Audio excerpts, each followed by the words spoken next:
السلام علیکم ورحمۃ اللہ وبرکاتہ۔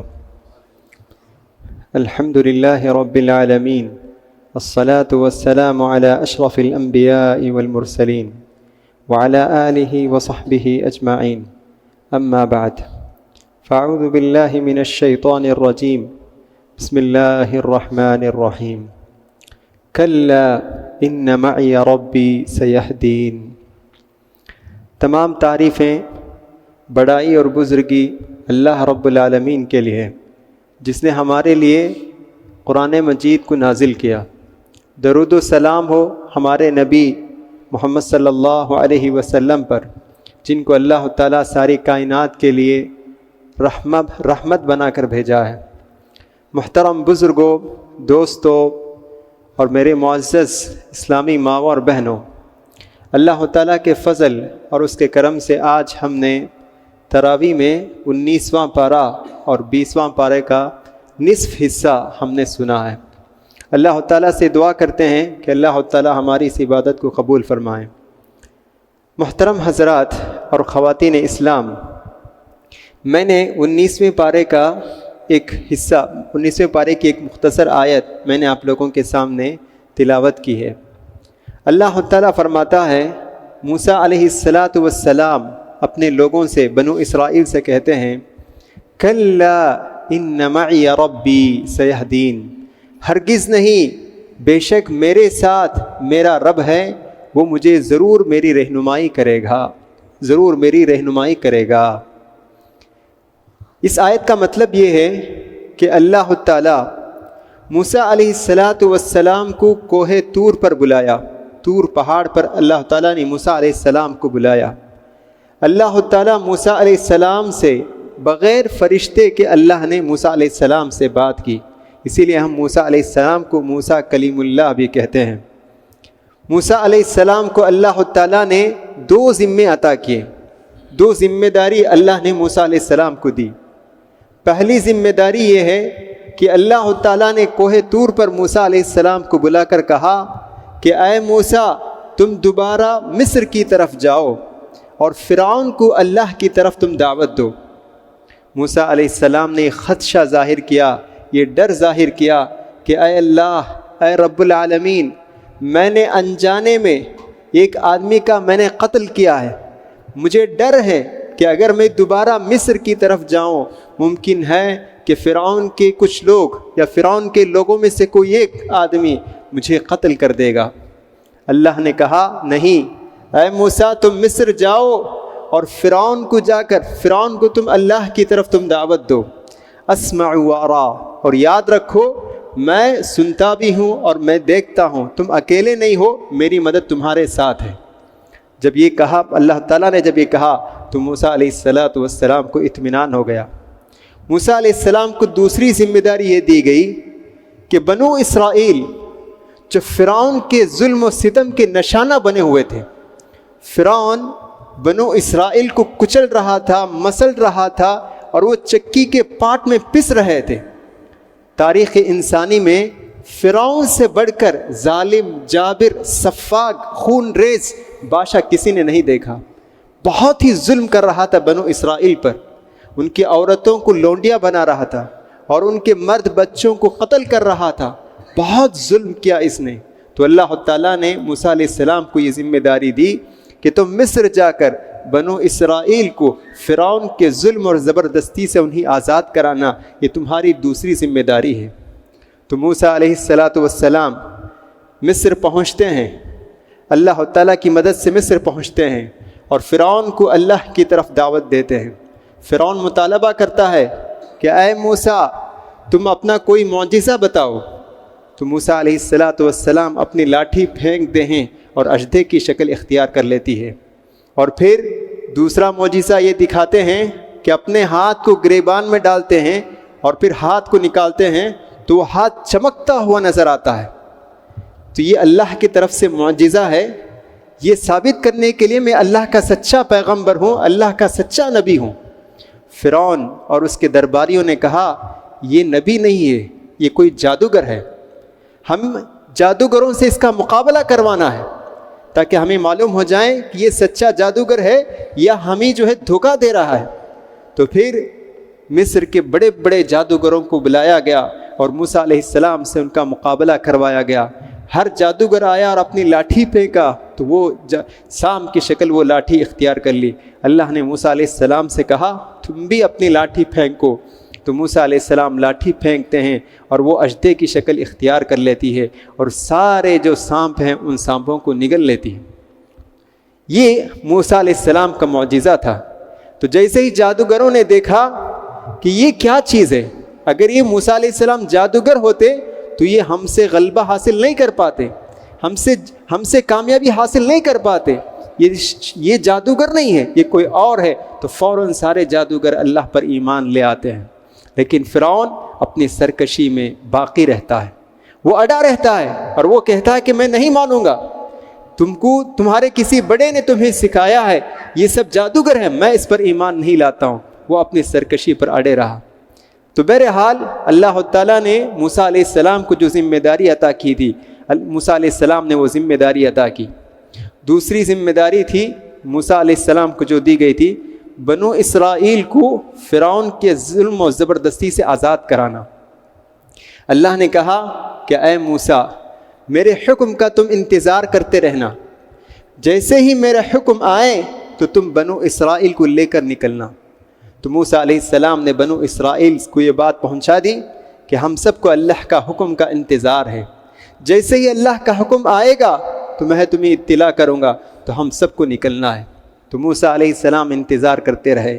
تو اللہ تعالیٰ ایک دن موسیٰ علیہ السلام کو وحی کیا، فَأَوْحَيْنَا إِلَى مُوسَىٰ أَنْ أَسْرِ بِعِبَادِي إِنَّكُمْ مُتَّبَعُونَ، کہ اللہ نے کہا کہ اے موسیٰ راتوں رات کے اندھیرے میں بنو اسرائیل کو لے کر نکلو، اور یاد رکھو انکم متبعون، فرعون اور اس کا لشکر تمہارا پیچھا کرے گا۔ تو ایسے ہی راتوں رات موسیٰ علیہ السلام بنو اسرائیل کو لے کر نکلتے ہیں۔ فرعون ہر جگہ یہ پیغام پہنچا دیتا ہے کہ بنو اسرائیل اور موسیٰ علیہ السلام مصر سے فرار ہو رہے ہیں، بھاگ رہے ہیں، ان کا پیچھا کرنا چاہیے۔ تو ایک طرف موسیٰ علیہ السلام اور بنو اسرائیل بھاگ رہے ہیں اور پیچھے فرعون اور اس کا لشکر ان کا پیچھا کرتے ہوئے پیچھے آ رہے ہیں۔ تو اسی طرح بھاگتے جاتے ہیں تو ایک جگہ پہنچتے ہیں، درمیان میں بحر قلزوم حائل ہو جاتا ہے، سامنے سمندر ہے، بحر قلزوم سامنے سمندر ہے اور پیچھے فرعون اور اس کا لشکر ہے۔ بنو اسرائیل دیکھتے رہتے ہیں یہاں تک کہ وہ لوگ قریب آ جاتے ہیں، دن بھی قریب ہے اور فرعون کا لشکر بھی بہت قریب ہے۔ تو موسیٰ علیہ السلام سے کہتے ہیں انا لمدرکون، کہ اے موسیٰ اب تو ہم پکڑے گئے، سامنے سمندر ہے اور پیچھے فرعون کا لشکر ہے، نہ سامنے ہم جا سکتے ہیں کیونکہ سمندر ہے، اگر جانے کی کوشش کریں گے تو ہم سمندر میں ڈوب کر مر جائیں گے، اگر ہم پیچھے کی طرف جائیں گے تو فرعون اور اس کا لشکر ہمارا خاتمہ کر دے گا۔ یہ پورے یقین کے ساتھ کہتے ہیں۔ دیکھیے نبی کیسے ہوتے ہیں۔ تو موسیٰ علیہ السلام پورا زور کے ساتھ یقین کے ساتھ کہتے ہیں کلا، ہرگز نہیں، ان معی ربی، میرے ساتھ میرا رب ہے، سیہدین، وہ مجھے راستہ بتائے گا۔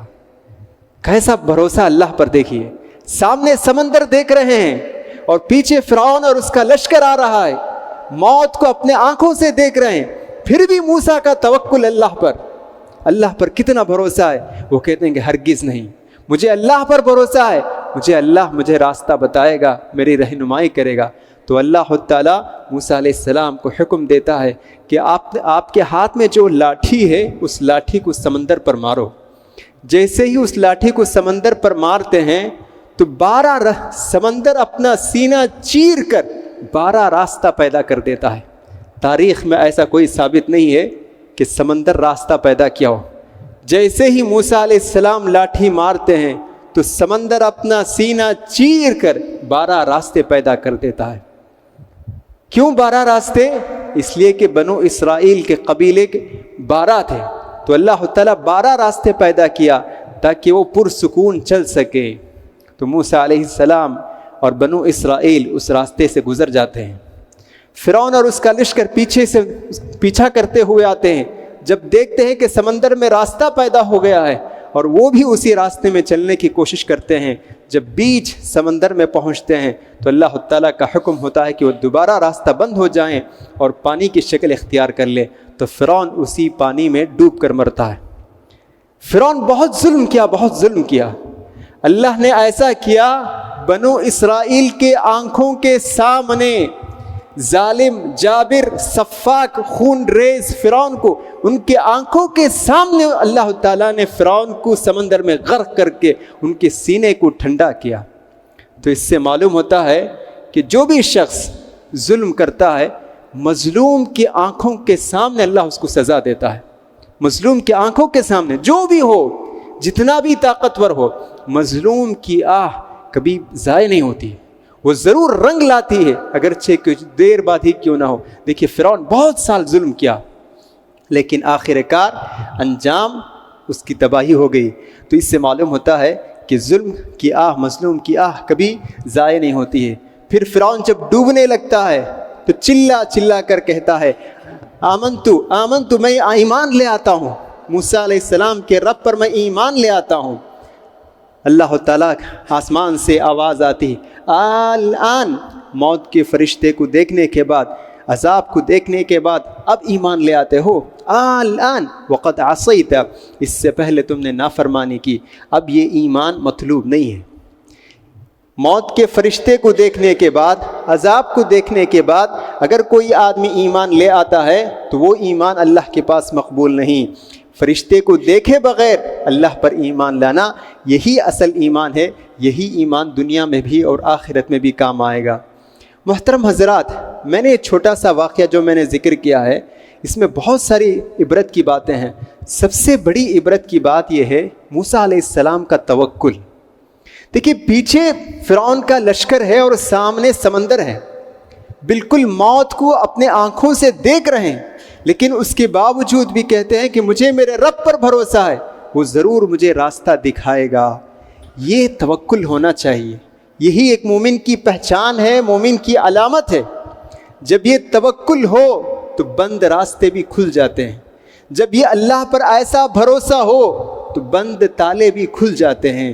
جب اللہ پر بھروسہ ہو اور توکل ہو تو ہماری الجھنیں اور ہماری مشکلات کا حل بھی ہو جاتے ہیں. تو اللہ تعالیٰ اسی لیے قرآن مجید میں کئی مقامات پر ہمیں حکم دیتا ہے کہ اللہ پر بھروسہ کرو. جو بھی کام ہے زندگی کے ہر معاملے میں، چاہے وہ شادی بیاہ کا معاملہ ہو یا لین دین کا مسئلہ ہو، کوئی بھی معاملہ ہو، زندگی کے ہر معاملے میں اللہ پر بھروسہ کرو. وَتَوَكَّلْ عَلَى الْحَيِّ الَّذِي لَا يَمُوتُ، اس اللہ پر بھروسہ کرو جو ہمیشہ رہنے والا ہے اور اس کو کبھی موت نہیں آئے گی. اور ایک جگہ اللہ نے کہا وَعَلَى اللَّهِ فَلْيَتَوَكَّلِ الْمُؤْمِنُونَ، مومن کو چاہیے کہ اللہ ہی پر بھروسہ کرے. تو اللہ پر بھروسہ کرنا یہ بہت ہی عظیم عبادت ہے.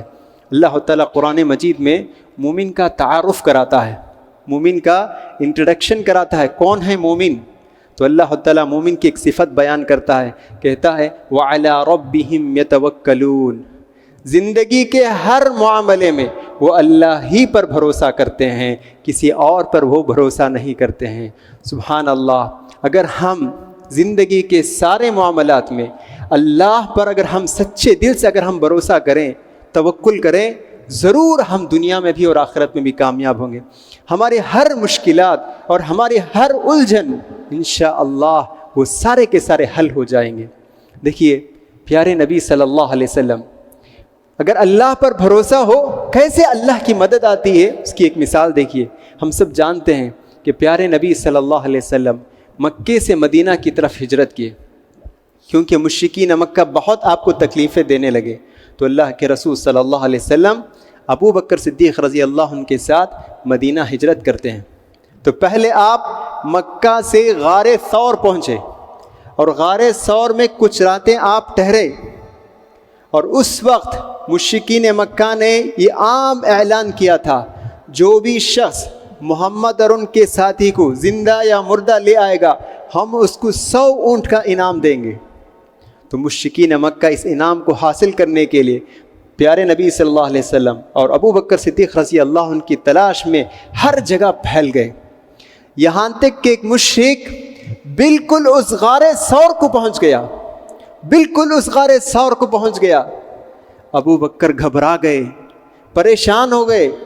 ابو بکر نے اللہ کے رسول سے کہا کہ اے پیارے نبی، یہ مشرک بالکل غار تک آ پہنچا ہے، اگر یہ مشرک اپنے پیر کی طرف دیکھتا تو ضرور ہمیں یہ دیکھ لے گا۔ تو اللہ کے رسول صلی اللہ علیہ وسلم نے کہا ما ظنک باثنین اللہ ثالثہما، اے ابو بکر کیا تم یہ سمجھتے ہو کہ ہم دو ہی ہیں؟ نہیں، یہاں تیسرا بھی ہے، وہ ہے اللہ تعالیٰ۔ تو اللہ پر بھروسے کا فائدہ یہ ہوا کہ وہ آدمی آیا غار تک، لیکن اس کو اپنے پیر کی طرف دیکھنے کی بھی اس کو توفیق نہیں ہوئی، بلکہ ادھر ادھر دیکھ کر وہ چلا گیا۔ دیکھیے سبحان اللہ، یہ ہے اللہ پر بھروسہ۔ ہر معاملات میں، تجارت کرتے ہو، لین دین کرتے ہو، شادی بیاہ ہو، ہر چیز میں اللہ پر بھروسہ کرنا چاہیے۔ اسی طرح ابراہیم علیہ السلام، اللہ کا حکم ہوا کہ اپنے گھر والے کو، اپنی بیوی کو لے کر مکہ پہنچے، اور مکہ اس وقت بے آب ہو گیا۔ بے آب ہو گیا کا مطلب یہ ہے نہ وہاں کوئی پانی ہے، نہ کوئی درخت، نہ چرند پرند، کچھ نہیں، چٹیل میدان۔ ایسے علاقے میں چھوڑ کر آنے کا اللہ نے حکم دیا، جاؤ اپنی بیوی کو چھوڑ دو وہاں اور تم نکل جاؤ۔ ابراہیم علیہ السلام پہنچتے ہیں، اپنی بیوی حاجرہ علیہ السلام کو چھوڑتے ہیں۔ حاجرہ علیہ السلام اپنے شوہر ابراہیم علیہ السلام سے مخاطب ہو کر کہتی ہیں مجھے یہاں تنہا چھوڑ کر کہاں جا رہی ہو؟ مجھے اور اسماعیل علیہ السلام کو چھوڑ کر کہاں جا رہے ہو؟ اور یہ ایسی زمین ہے، نہ کوئی پانی ہے، نہ کوئی چرند پرند، کوئی درخت بھی نہیں ہے۔ پھر وہ پوچھتی ہیں اللہ امرک بہذا، کیا اللہ نے آپ کو اس کا حکم دیا ہے؟ ابراہیم علیہ السلام کہتے ہیں ہاں، اللہ نے مجھے اس کا حکم دیا ہے۔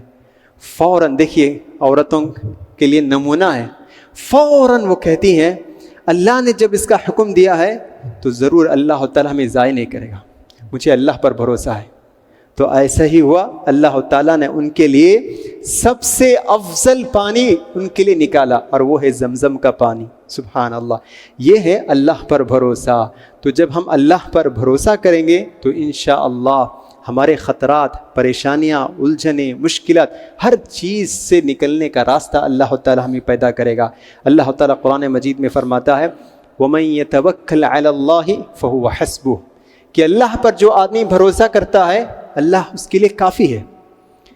ابراہیم علیہ السلام، جانتے ہیں ہم سب، ابراہیم علیہ السلام کو آگ میں پھینکا گیا، اور حدیث میں آتا ہے کہ جب آگ میں ان کو پھینکا گیا تو ابراہیم علیہ السلام کی زبان پر یہ الفاظ تھے حسبنا اللہ ونعم الوکیل، اللہ میرے لیے کافی ہے اور وہ بہترین کارساز ہے۔ تو نتیجہ کیا ہوا؟ آگ جس کی صفت جلانا اور راکھ کر دینا ہے، وہ ابراہیم علیہ السلام کے لیے ٹھنڈی ہو گئی۔ جو آدمی اللہ پر بھروسہ کرتا ہے اللہ تعالیٰ اس کے رزق کے مسئلے کو بھی آسان کر دیتا ہے۔ آج ہم صبح سے شام تک جس کے لیے پریشان رہتے ہیں وہ رزق ہے، روزی روٹی کے تعلق سے ہم پریشان رہتے ہیں، کہ حدیث میں اللہ کے رسول فرماتے ہیں جس طرح اللہ پر بھروسہ کرنا چاہیے اس طریقے سے اگر تم اللہ پر بھروسہ کرو گے تو اللہ تعالیٰ تمہارے رزق کے مسئلے کو بھی آسان کر دے گا۔ اللہ کے رسول فرماتے ہیں لو توکلتم علی اللہ حق توکلہ لرزقکم کما یرزق الطیر، اللہ پر جیسا بھروسہ کرنا چاہیے ویسا اگر تم بھروسہ کرو گے، جس طرح پرندوں کو اللہ تعالیٰ رزق دیتا ہے اسی طرح تم کو بھی اللہ تعالیٰ رزق عطا کرے گا۔ اللہ پر بھروسہ کرنے سے کا فائدہ یہ ہے، ایک اور فائدہ یہ ہے، آج بہت سارے اوہام، خرافات پر ہم بھروسہ کرتے ہیں۔ اگر بلی دیکھیں راستے میں تو فوراً اپنا سفر کینسل کر دیتے ہیں، کہتے ہیں کہ کالی بلی کو میں نے آڑے آتے ہوئے دیکھا، آج میں سفر نہیں کروں گا۔ کسی کوے کو چیختے ہوئے دیکھے فوراً گھبرا جاتے ہیں اور پریشان ہو جاتے ہیں، آج کسی کی موت ہونے والی ہے۔ اگر کوئی آدمی کسی ایک پیر پر ٹھہرا ہوا ہے تو کہتے ہیں کہ پورا خاندان چلا جائے گا، ضائع ہو جائے گا، اور یہ تنہا ٹھہر، نعوذ باللہ من ذالک۔ یہ سب اوہام، خرافات ہیں۔ جو آدمی اللہ پر بھروسہ کرے انشاءاللہ یہ سارے اوہام اور خرافات سے وہ آزاد ہو جائے گا اور پرامن زندگی گزار سکتا ہے۔ اسی لیے اللہ کے رسول صلی اللہ علیہ وسلم نے فرمایا الطیرۃ شرکن، الطیرۃ شرکن، بدشگونی لینا یعنی برا فال لینا یہ شرک ہے، ولیکن یذہبہ اللہ بالتوکل، لیکن یہ بدشگونی بدفالی لینا توکل کے ذریعے سے اللہ تعالیٰ اس کو ختم کر دیتا ہے، اس کو ختم کر دیتا ہے، یہ اللہ کے رسول صلی اللہ علیہ وسلم نے کہا ہے۔ تو اسی لیے ضرورت ہے کہ ہم مومن ہیں، مسلمان ہیں، تو ہم کو چاہیے کہ زندگی کے ہر معاملے میں اللہ ہی پر بھروسہ کرنا چاہیے، اور توکل یہ عظیم عبادت ہے۔ اگر ہم اللہ کے علاوہ کسی اور پر بھروسہ کرتے ہیں تو یہ شرک ہے جو ناقابل معاف ہے۔ اگر ہم اسی حالت پر انتقال ہو جائیں تو قیامت کے دن اللہ معاف نہیں کرے گا۔ تو اسی لیے اللہ ہی پر بھروسہ کریں زندگی کے ہر معاملے میں۔ توکل کا معنی کیا ہے؟ توکل کا معنی یہ نہیں ہے کہ ہم محنت نہ کریں، کوشش نہ کریں، بس اللہ ہی پر بھروسہ کرتے ہوئے بیٹھ جائیں، نہیں، کوشش بھی کریں، محنت بھی کریں، اور ساتھ میں اللہ پر بھروسہ بھی کریں۔ یہی معنی ہے توکل کا۔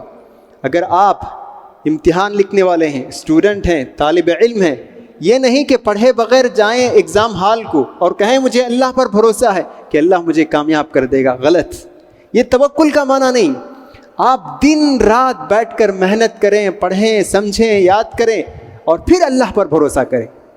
اسی طرح اگر آپ بیمار ہیں، یہ نہ کہیں مجھے اللہ پر بھروسہ ہے، توکل ہے، اللہ مجھے شفا دے دے گا، نہیں، بیماری کے علاج کے لیے جو کچھ ممکن کوشش ہے وہ ساری کوششیں کریں، دوائیں لیں، ڈاکٹر کے پاس جائیں، ڈاکٹر کے مشوروں پر عمل کریں، اور پھر اللہ پر بھروسہ کریں، یہی توکل ہے۔ اسی طرح آپ تجارت کرتے ہیں، یہ نہیں کہ گھر میں آپ ایئر کنڈیشن روم میں بیٹھ گئے ہیں اور یہ کہتے ہیں کہ مجھے اللہ پر بھروسہ ہے کہ چھت پھٹے گی اور آسمان سے من و سلوہ آئے گا اور میں کھاؤں گا، نہیں، غلط، یہ توکل نہیں، یہ غلط فہمی ہے۔ توکل کا معنی یہ ہے کہ محنت کریں، خون پسینہ ٹپکا کر محنت کریں اور اللہ پر بھروسہ کریں کہ اللہ مجھے رزق دے گا۔ ایک صحابی اونٹ کو باندھے بغیر چھوڑ دیے اور انہوں نے اللہ کے رسول سے کہا مجھے اللہ پر بھروسہ ہے کہ یہ اونٹ ضائع نہیں ہوگا، مجھے اللہ پر بھروسہ ہے۔ تو اللہ کے رسول نے کہا نہیں، اعقلها وتوکل علی اللہ، نہیں، اونٹ کو باندھو اور پھر اس کے بعد تم اللہ پر بھروسہ کرو۔ تو اس سے معلوم ہوتا ہے کہ محنت بھی کریں، کوشش بھی کریں، اور ساتھ میں اللہ پر بھروسہ بھی کریں۔ تو بہرحال یہ آج کی صورت کا ایک اہم مضمون تھا۔ اسی طرح آج کے جو بہت سارے مضامین ہیں اس میں سے ایک مضمون یہ بھی ہے، دوست کے بارے میں بھی اللہ تعالیٰ ذکر کرتا ہے کہ غلط آدمی کو دوست نہیں بنانا، یہ بھی اللہ تعالیٰ ذکر کرتا ہے۔ یا لیتنی اتخذت مع الرسول سبیلا، کہ اللہ تعالیٰ کہتا ہے کہ قیامت کے دن وہ آدمی جو ہے بہت افسوس کرے گا کہ کاش میں اس آدمی کو دوست نہ بنایا ہوا تھا جس نے مجھے تیرے ذکر سے اس نے مجھے غافل کر دیا۔ یہ حقیقت میں ابو طالب وغیرہ کی طرف اشارہ ہے کہ ابو طالب اسلام سے قریب تھے، لیکن ان کے جو ارد گرد، ان کے اطراف جو غلط لوگ تھے، ان کی وجہ سے وہ ایمان نہیں لائے۔ تو اللہ تعالیٰ اشارہ کر رہا ہے کہ غلط دوست مت بناؤ۔ آدمی کا دوست اگر برا ہے تو ضرور اس کا اثر اس پر ہوتا ہے۔ اسی لیے اللہ کے رسول نے فرمایا فَلْيَنْظُرْ مَنْ يُخَالِلْ، آدمی اپنے دوست کے طور طریقے پر ہوتا ہے، اسی لیے تم دوست بنانے سے پہلے اس کے عادت کو اچھی طرح دیکھ لو کہ وہ اچھا دوست ہے یا برا دوست ہے۔ یہ بھی آج کی صورت میں یہ مضمون بھی ہے۔ اللہ تعالیٰ سے دعا کرتے ہیں کہ اللہ تعالیٰ ہم تمام لوگوں کو اللہ ہی پر بھروسہ کرنے کی توفیق عطا فرمائیں، زندگی کے تمام معاملات میں اللہ ہی سے ہمیں مدد مانگنے کی توفیق عطا فرمائیں۔ اللہ تعالیٰ ہمارے گناہوں کو بخش دے، اللہ تعالیٰ ہمارے روزے، زکوٰۃ، صدقات، خیرات کو شرف قبولیت عطا کریں۔ ہم میں جو بھی بیمار ہیں اللہ تعالیٰ انہیں شفا کامل عطا کریں، اور جو بھی مرحوم ہیں اللہ تعالیٰ ان کی مغفرت فرمائیں، ان کے درجات کو بلند کریں، آمین۔ صلی اللہ علی نبینا محمد وعلی آلہ وصحبہ وسلم تسلیما کثیرا۔